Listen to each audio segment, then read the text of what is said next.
Dans cet exercice, on considère la suite UN définie par U0 égale 1,5 et par UN plus 1 égale 3UN sur 1 plus 2UN pour tout entier naturel n.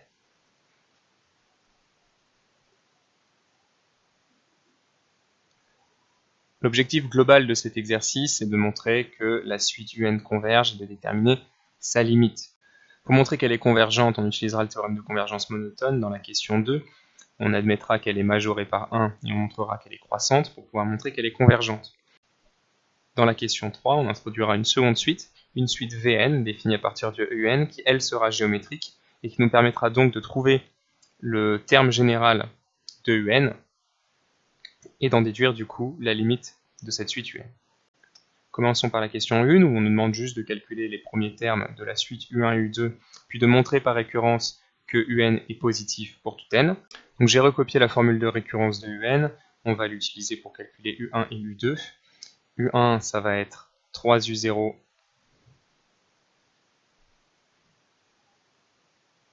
sur 1 plus 2U0, c'est-à-dire 3 fois 1 demi sur 1 plus 2 fois 1 demi, ce qui donne 3 demi sur 1 plus 1 égale à 2, 3 demi divisé par 2, ça fait 3 quarts. Pour le calcul de U2, même principe, U2 va être égal à 3 fois U1 sur 1 plus 2 fois U1, ce qui donne 3 fois 3 quarts sur 1 plus 2 fois 3 quarts, c'est égal à 9 quarts sur 1 plus 6 quarts, 6 quarts on peut l'écrire 3 demi, donc 9 quarts sur 5 demi, puisque 1 on peut le réécrire 2 demi, et divisé par une fraction c'est multiplié par l'inverse, donc on a en fait 9 quarts fois 2 cinquièmes, ce qui donne avec une petite simplification 9 dixièmes. Pour la récurrence, la question B, on doit montrer que UN est positif pour tout n, donc j'ai appelé cette propriété P de n. L'initialisation au rang 0, ça va être immédiat puisqu'on sait que U0 est égal à 1 demi. Donc on a bien U0 qui est positif et du coup la propriété est vraie au rang 0. Pour l'hérédité, on doit supposer pour un n fixé que P de n est vrai et montrer qu'alors P de n plus 1 est vrai. P de n plus 1, je l'ai écrit ici, c'est UN plus 1 positif. Ça va être assez rapide à démontrer puisque UN plus 1 s'écrit 3UN sur 1 plus 2UN.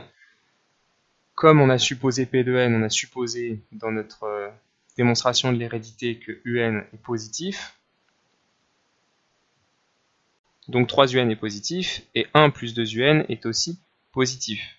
Et par conséquent, UN plus 1, qui est le quotient de 3UN positif par 1 plus 2UN positif, va être lui aussi strictement positif. Donc on a démontré que la propriété était effectivement vraie au rang n plus 1 si elle est vraie au rang n. Il ne reste plus qu'à rédiger la phrase de conclusion, vu que P de n est initialisée au rang 0 et qu'elle est héréditaire, P de n implique P de n plus 1 pour tout n, on en conclut d'après l'axiome de récurrence que P de n est vrai pour tout n, c'est-à-dire que UN est positif pour tout n dans n. On passe à la question 2, on nous dit d'admettre que UN est inférieur à 1 et de montrer que UN est croissante. Puis dans une seconde question, d'en déduire que UN est convergente. Pour étudier les variations d'une suite, il suffit d'étudier le signe de UN plus 1 moins UN.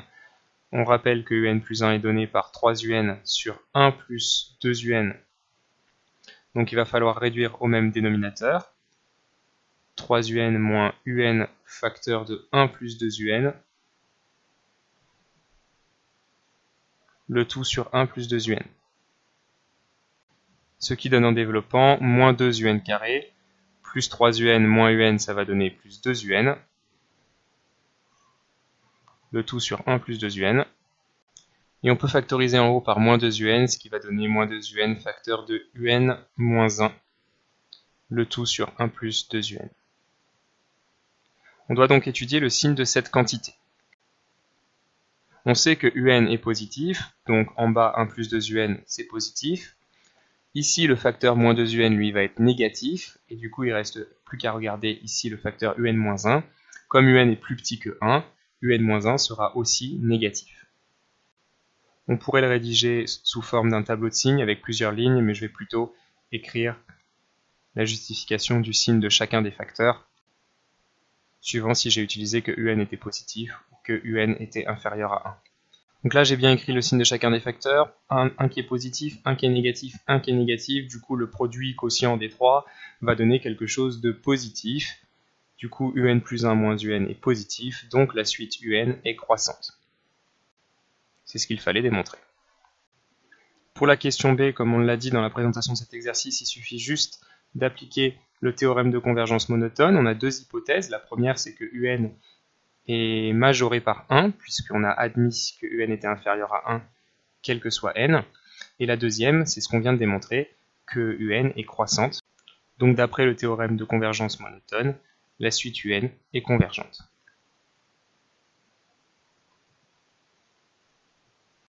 On passe à la question 3 où on introduit la suite Vn définie pour tout entier naturel n par Vn égale un sur 1 moins un. Et on nous demande dans la question petit a de montrer que cette suite Vn est géométrique de raison 3. La stratégie pour montrer qu'une suite est géométrique, c'est toujours la même. Il faut montrer que Vn plus 1 s'écrit un nombre fois Vn, où ce nombre, ça va être la raison. Ici, on veut montrer que c'est 3, donc il faut montrer que Vn plus 1 est égal à 3 fois Vn pour tout n. Donc on va chercher à exprimer Vn plus 1 en fonction de Vn. Pour ça, il va falloir utiliser un petit peu toutes les formules qu'on a à notre disposition. Vn plus 1, on va l'exprimer très facilement grâce à cette formule en fonction de un plus 1.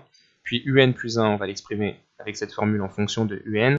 Et à partir de là, il faudra voir ce qui se simplifie pour réussir à exprimer ce qu'on aura trouvé en fonction de Vn et montrer que c'est égal en fait à 3 fois Vn. Donc j'ai recopié les deux formules qu'on va utiliser. On y va pour le calcul. Vn plus 1, c'est un plus 1 sur 1 moins un plus 1. Ce qui va donner une énorme fraction, 3un sur 1 plus 2un, divisé par 1 moins 3un sur 1 plus 2un. On réduit en bas au même dénominateur, le 1 on va l'écrire 1 plus 2un sur 1 plus 2un, ce qui va donner 1 plus 2un moins 3un sur 1 plus 2un, et donc au final, 3un sur 1 plus 2un, le tout divisé par 1 moins un sur 1 plus 2un. Divisé par une fraction, c'est multiplié par son inverse, et du coup on va avoir une énorme simplification qui va s'opérer. Les 1 plus 2un se simplifient, et il reste juste 3un sur 1 moins un. Une fois qu'on arrive ici, on voit peut-être pas trop forcément comment aller plus loin, donc on doit se rappeler ce qu'on cherche à obtenir. On cherche à obtenir 3 fois Vn. Et là du coup, tout de suite, on se rend compte que le un sur 1 moins un, il apparaît ici. C'est 3 fois un sur 1 moins un, c'est-à-dire justement 3 fois Vn. On a donc démontré que Vn plus 1 s'écrivait 3 fois Vn pour tout n, donc que la suite Vn est géométrique de raison 3. La raison, on va l'appeler Q, parce que ça sera utile quand on utilisera la formule du cours dans la question suivante. Cette question suivante nous demande d'exprimer pour tout entier naturel n, Vn en fonction de n. Donc ça, c'est tout simplement une formule du cours. Vu que Vn est géométrique, on sait que pour tout n, Vn s'écrit son premier terme, V0, fois sa raison à la puissance n, Q à la puissance n. Il nous reste donc à calculer le V0. V0, c'est tout simplement, d'après la formule qui est là-haut, U0 sur 1 moins U0.